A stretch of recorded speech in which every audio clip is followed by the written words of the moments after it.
Picture two people at the same march, carrying the same sign, chanting the same chant. They believe, as far as anyone can see, as far as they can see, the same thing. Now imagine sitting each one down afterward and asking one quiet question. What would change your mind? The first marcher pauses, actually thinks about it, maybe for the first time, and then answers with something specific, a number, a study, an argument they'd have to take seriously. If the policy I marched for makes the people I marched for worse off, show me that, and I'll march differently. The question doesn't threaten this marcher. It almost seems to interest them. The second marcher hears the same 6 words and something closes. Not anger exactly. More like the look you'd give someone who asks politely, what would make you renounce your family? The question itself is the offense. Why would anyone want their mind changed about this, unless they were secretly on the other side? Same sign, same march, same vocabulary, all the way down, justice, equality, dignity. And underneath the vocabulary, 2 operating systems so different that by the end of this episode, you'll wonder how we ever thought one word could cover them both. This is the seasoned machinery in the place it's hardest to look at, not in a party you can safely despise from a distance, but inside causes. And if you're watching this, some of these are your causes that are in themselves. Just start with the version of the story that's written in pen. A country founded on a sentence, all men are created equal, and a set of promises, life, liberty, the pursuit of happiness, equal standing under the law. Urban's image is that alongside that pen, some of the founders kept a second instrument, invisible ink for the asterisk. Accept the enslaved, accept women, accept whoever it was locally convenient to accept. Not a flaw in the promises.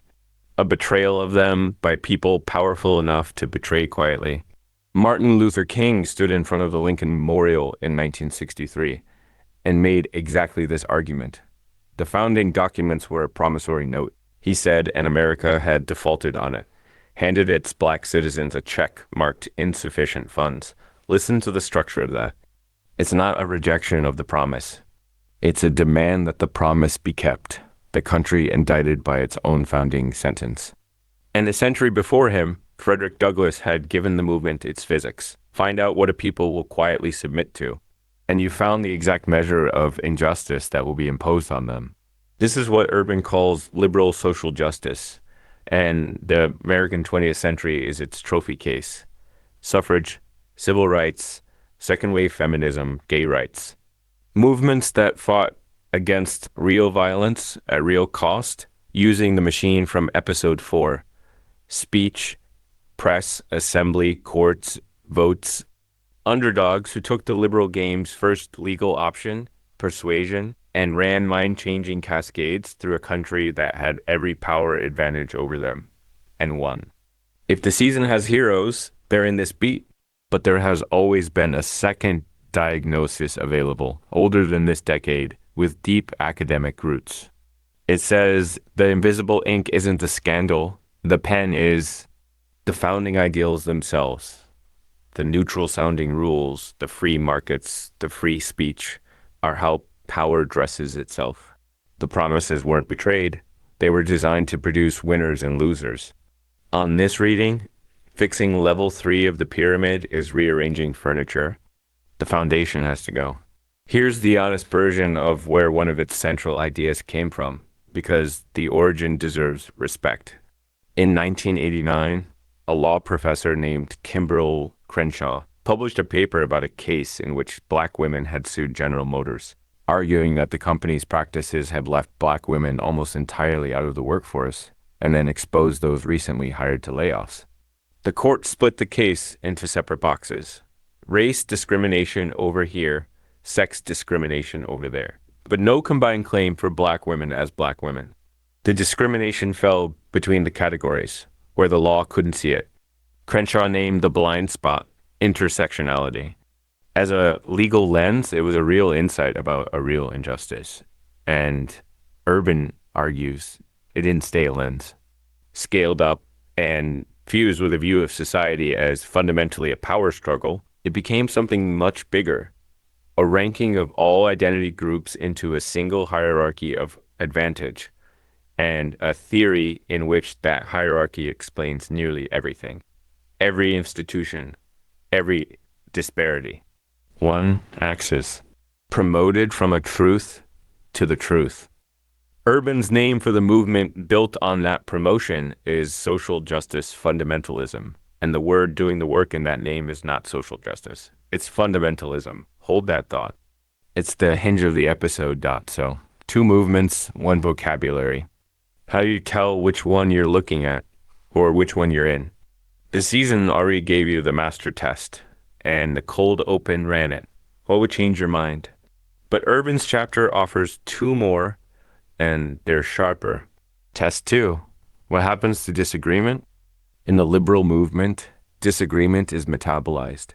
It's evidence to be answered, episode 3 style, and answering it well is how the movement stays right. In the fundamentalist mode, disagreement gets diagnosed. The best-known example is from Robin DiAngelo's bestseller, White-Fragility, which argues that defensive reactions by white people when their racial worldview is challenged, including argumentation, silence, anger, fear, guilt, and leaving are part of the pattern she calls white fragility. Urban's critique is that this can become a structure in which the accusation is confirmed by acceptance and also treated as confirmed by denial. Whatever you think of any particular diagnosis, notice the shape. A claim that no possible response can falsify isn't functioning as a claim anymore. It's functioning as a test of submission. Test 3. Does the principle survive changing sides? The liberal tradition's remedy for discrimination has been to attack discrimination itself, the Douglas to King line. The fundamentalist remedy is stated plainest by Ibram X. Kendi in a much-quoted passage from his best-selling book. The only remedy to racist discrimination is antiracist discrimination. The only remedy to past discrimination is present discrimination. That is his stated position in his words. And its honesty is almost clarifying because it gives you a clean version of the question that divides the two movements. Is the goal to end the weapon or to change who holds it? And Urban notes the same asymmetry episode 2 would predict. Disparities that fit the hierarchy are treated as proof of injustice. Disparities that cut the other way get quietly exempted from the same logic.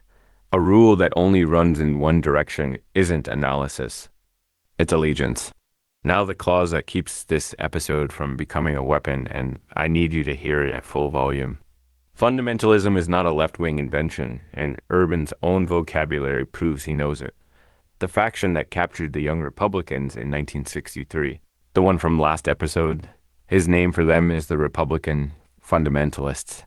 Same word, same operating system, sacred beliefs that can't be questioned, disagreement processed as betrayal, identity as authority, and a willingness to reach for the third option when persuasion runs slow. The content differs completely. Scripture, nation, market, race, gender, and the mode is identical. Every movement big enough to matter has both engines inside it. A wing that wants to convince you and a wing that wants you to comply, including the movements you love, including whichever cause just flickered through your mind with a small defensive, not mine. Though, and the confusion between the two, cause versus mode, is the most weaponized confusion in American life, in both directions at once. One side's media points a camera at a movement's worst zealot and calls it the whole cause. That's the smear that says the mode is the movement. And the movement's own fundamentalist wing tells its liberal dissenters that criticizing the mode is attacking the cause. That's the smear that keeps the high-rung members quiet, marching next to people they privately disagree with, outer selves in formation. Both smears profit from erasing the same line, which tells you something. The line must matter enormously. Here's what I found when I ran this on myself, and it cost me more than the other episodes did. I have causes, real ones, the kind that decide my vote, and my donations, the kind I'd march for. And when I listed the low-rung behavior inside those causes, the unfalsifiable claims, the diagnosed dissenters, the third option tactics, I noticed I'd been grading it all on a curve. Their hearts are in the right place, I'd been telling myself, and so is mine. But that's exactly the armor from the button of last episode. A cause, so just that questioning its methods feels like attacking its goal. There's no better camouflage the fundamentalist engine can wear than a truly righteous cause, and no defender wants more than a person like me, who would protect the mode out of loyalty to the movement.